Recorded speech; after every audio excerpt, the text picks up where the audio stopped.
China president Asian family అంటున్నాడు. అంటే మన ఆసియా ఏషియన్ కంట్రీస్ అన్నీ ఒక ఫ్యామిలీ లాంటివి, మనము కుటుంబంగా జీవించాలి అని. ఎందుకు చైనా ప్రెసిడెంట్ సడన్గా ఏషియన్ కంట్రీస్ అన్నీ ఒక ఫ్యామిలీగా భావన కలిగింది? మనకు తెలుసు, ఈ ఏషియన్ ఫ్యామిలీలో చైనాతో డిస్ప్యూట్ లేని దేశం అంటూ లేదు.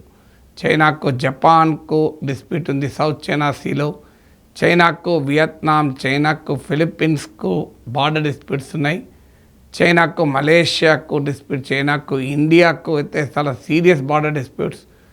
Of course China Pakistan, China Afghanistan, ఈ చైనా తోని ఈ కంట్రీస్ కొంత మంచి రిలేషన్స్ ఉండొచ్చు, కానీ ఏషియాలో చాలా కంట్రీస్కు చైనాతో some or other border disputes, trade disputes, రకరకాల డిస్ప్యూట్స్ ఉన్నాయి. కానీ ఇప్పుడు చైనానే let us all live like a family అంటుంది. సో అందుకే తనకు ప్రత్యర్థిగా ఉన్న జపాన్, అమెరికా మిత్ర దేశాలైన జపాన్, సౌత్ కొరియాలతో కూడా చైనా చర్చ జరుపుతోంది. ఇండియాకైతే వీసాల వర్షం కురిపిస్తోంది.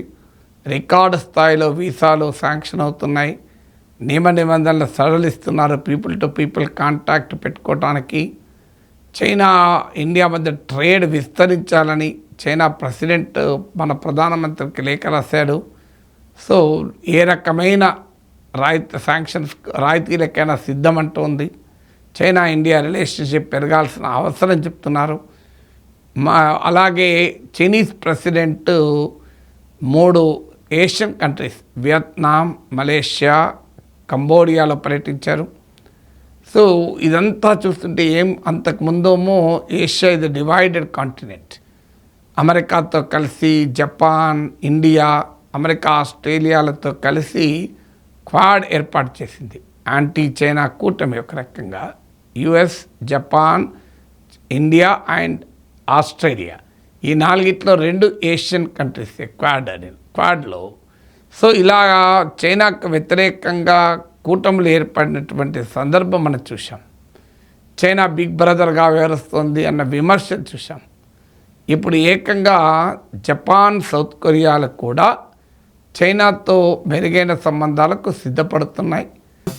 నా హైడ్రేషన్ కోసం I just trust one thing, ఫుల్గా వాటర్ ఉండే కంట్రీ డిలైట్ వల్ల కొలాచి కోకోనట్స్. సో ఇప్పుడే కంట్రీ డిలైట్ యాప్ డౌన్లోడ్ చేసుకొని ఆర్డర్ చేయండి. జపాన్ ప్రైమ్ మినిస్టర్ తన జపాన్ సెక్యూరిటీ మొత్తాన్ని అమెరికాకు అవుట్సోర్స్ చేసిన దేశం అది. అయినా కూడా మేము అన్ని రకాల ఆప్షన్స్ మాకు తెరిసే ఉన్నాయి అని మాట్లాడుతున్నాడు మీకు Japanese prime minister. What is happening? ఈ కొత్త ఏషియన్ బాండ్ ఏంటి? షీ జిన్పింగ్ చెప్పేది మనం అందరికీ ఒకే నాగరికత ఉంది, మల్టీ కల్చరిజం, బహుళ సాంస్కృతిక నేపథ్యం ఉంది, అందువల్ల మల్టీలేటరలిజం, బహుపాక్షిక వాణిజ్యాన్ని జరుపుకుందాం, అందువల్ల కల్చరు, సివిలైజేషను, హిస్టరీ మనల్ని యునైట్ చేస్తున్నాయి, బార్డర్స్ మాత్రమే కాదు అంటూ సాఫ్ట్ నరేటివ్ను జిన్పింగ్ మొదలుపెట్టారు. ఎందుకు ఈ పని జరుగుతున్నది అంటే కారణం Trump effect. So Trump 75 countries నాతో డీల్ కుదుర్చుకోవటానికి సిద్ధపడ్డాయి, అందుకే టారిఫ్ల పైన 90 days విరామం ప్రకటించాలని చెప్పాడు. ఒక్క చైనా మాత్రం ట్రేడ్ డీల్కు ముందుకు రాలేదు, చైనాకు ఎలాంటి మినహాయింపు ఇవ్వలేదు. ఈ 90 days విరామం ఏకంగా చైనా పైన టారిఫ్లను 245% వరకు కూడా పెంచారు. సో అందువల్ల ఇవాళ ప్రపంచంలో అమెరికాతో ట్రేడ్ వార్ జరుపుతున్న మొట్టమొదటి దేశంగా చైనా నిలబడింది. So US China trade tensions రోజు రోజుకు ఉధృతమవుతున్నాయి.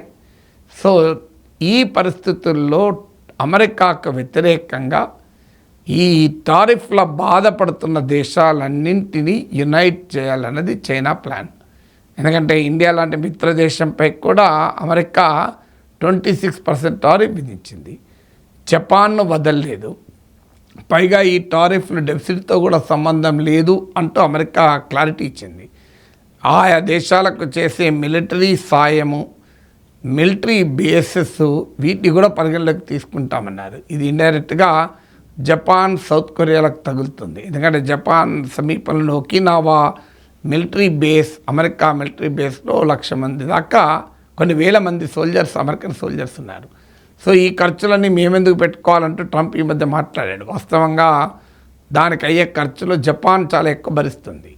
సో ఆ ఒకినావా దీవి ద్వారా చైనాకు స్ట్రైకింగ్ డిస్టెన్స్లో అమెరికా స్థావరం ఉంటుంది. అందువల్ల ఆ ఒకినావా దీవిలో అమెరికన్ స్థావరం బేస్ ఉండడం వల్ల ఎక్కువ లాభపడేది అమెరికా. చైనాకు వ్యతిరేకంగా ఒక బలమైన ప్లేస్ దొరుకుతుంది. పైగా దానికి అయ్యే ఖర్చులో గణనీయమైన భాగం జపాన్ పెట్టుకుంటుంది. అయినా ట్రంప్ ఏదో ఉచితంగా జపాన్కు సాయం చేసినట్టుగా మాట్లాడుతున్నాడు. అందువల్ల ఇటీవల జపాన్ కూడా తన డిఫెన్స్ బడ్జెట్ను పెంచుకోవడానికి సిద్ధపడింది. సో అందువల్ల ఈ పరిణామాల నేపథ్యంలో అంటే మిత్ర దేశాలను కూడా ట్రంప్ వదలడం లేదు. సౌత్ కొరియన్ ప్రైమ్ మినిస్టర్ కూడా ట్రంప్ వైఖరిని ఖండించాడు. ఈవెన్ ఇప్పుడు చైనా పర్యటించిన దేశాలు వియత్నాం, కంబోడియా అండ్ మలేషియా, ఇవి కూడా ట్రంప్ హైయెస్ట్ టారిఫ్స్ ఎదుర్కొనే దేశాలు. వియత్నాం పైన 46%, మీ కంబోడియా పైన 49% విధించాడు. ఎందుకంటే కంబోడియాలో ఉండే బిజినెసెస్ కూడా Chinese own businesses. So Cambodia's biggest exporting destination USA. So అందువల్ల ఈ దేశాలన్నీ ట్రంప్ దెబ్బ తగులుతున్నాయి కనుక వీళ్ళందరినీ యునైట్ చేయాలి అనేది ఇప్పుడు చైనా ప్లాన్. ఈవెన్ యూరోప్తో కూడా చైనా రిలేషన్స్ పెంచుకునే పనిలో పడింది. ఎందుకంటే అమెరికాలోని స్టార్లింక్స్ ఫర్ ఎగ్జాంపుల్ యూరోప్లో పెనిట్రేట్ కావాలి అని చూసింది. కానీ ఇలాన్ మస్క్ ఇటీవల అనుసరిస్తున్న వైఖరి పైన యూరోప్లో తీవ్ర వ్యతిరేకత ఉంది. ఎందుకంటే జర్మనీలో Elon Musk alternate for Germany అనే ఫార్ రైట్ పార్టీకి మద్దతు ఇచ్చారు. ఇటీవల ఎన్నికల్లో అది బలం పెంచుకొని ప్రధాన ప్రతిపక్షమైంది. ఫ్రాన్స్లో మాక్రాన్ వ్యతిరేక రాజకీయ శక్తులకు ఇలాన్ మస్క్ మద్దతు ఇస్తున్నాడు. బ్రిటన్లో లేబర్ పార్టీకి వ్యతిరేకంగా కామెంట్ చేస్తున్నాడు. అందువల్ల స్టార్లింక్స్ను దూరం పెట్టాలని యూరోప్ ఆలోచిస్తుంది. మరి దానికి ఆల్టర్నేటివ్గా చైనీస్ టెక్నాలజీ వైపు చూస్తుంది. ఇది గమనించిన ట్రంప్ తీవ్రంగా హెచ్చరించాడు యూరోప్ను. మీరు you choose between United states are China అని ఆప్షన్ ఇచ్చాడు. మీకు అమెరికా కావాలా చైనా కావాలా తేల్చుకోండి అని చెప్పారు. ఈ పిలుపును కూడా తనకు అనుకూలంగా మార్చుకొని అమెరికా బాధిత దేశాలు, అమెరికాతో డీల్ కుదుర్చుకోలేని దేశాలు, అమెరికా ఒత్తిళ్లు భరించలేని దేశాలందరినీ ఐక్యం చేసి వాటికి నాయకత్వం వహించాలని చైనా ప్రయత్నిస్తుంది. అందులో భాగంగానే ఈ న్యూ ఏషియన్ యూనిటీ మంత్రాన్ని చైనా అందుకుంది.